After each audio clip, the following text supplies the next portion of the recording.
I'm Carrie. I'm Jamie. And I'm Caleb. And this is The Situation Room.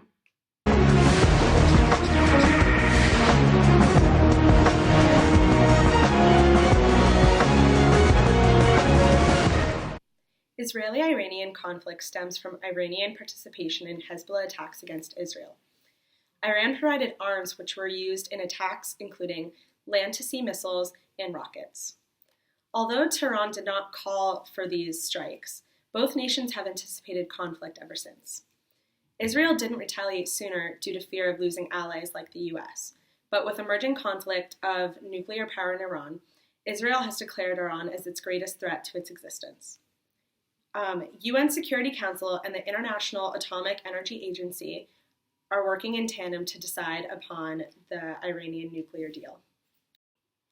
The world realizing that Iran has nuclear weapons is also a realization of environmental problems caused by humans. This realization is a trend of the green theory in international relations. The Guardian says, nuclear weapons pose the single biggest threat to the Earth's environment. Scientists have warned.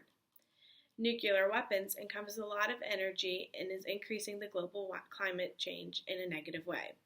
The Guardian also states, in addition, the ozone layer, which protects the surface of the Earth from harmful ultraviolet radiation, would be depleted by 40% over many inhabited areas and up to 70% of the poles. A nuclear power plant that exploded in 1986 called Chernobyl caused so much damage to the environment that effects are still felt today. The environmental problems caused by these powerful weapons are analyzed by the green theorists and are extremely concerned for the safety of our Earth.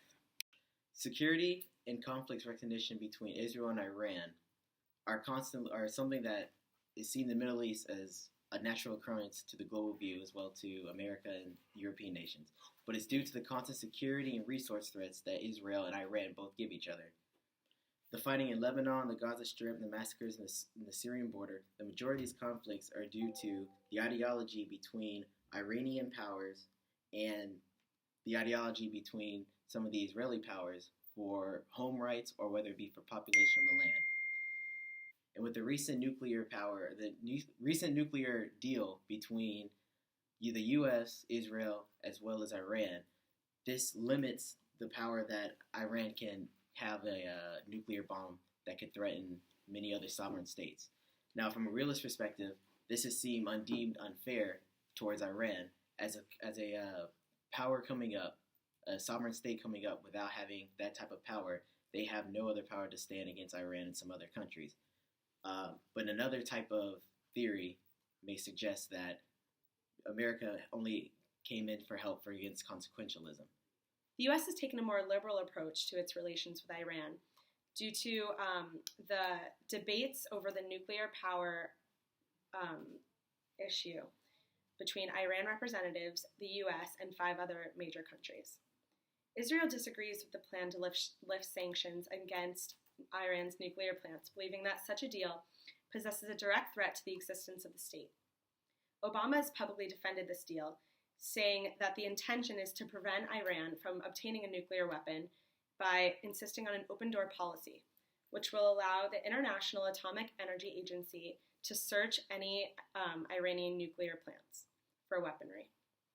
The U.S. claims that this relationship is not based on trust, which is a significant liberal principle in IR.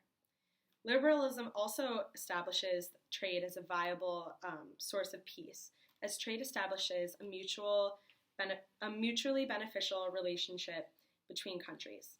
After the Iranian Revolution, Israel's mutual interests with Iran, including oil trade and preventing the Soviet rule, became irrelevant, and the international relations suffered consequently.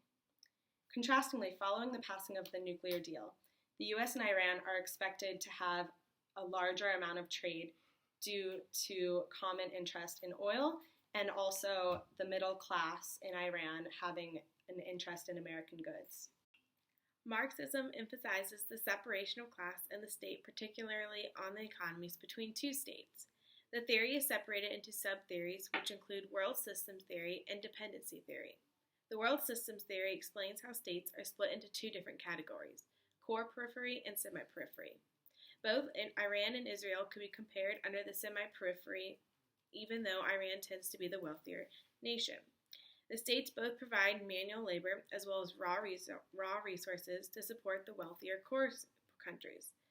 Marxism was created by the communist Karl Marx, and communist ties are still within the theory. Some communism can be found in some of the terror groups attacking Israel.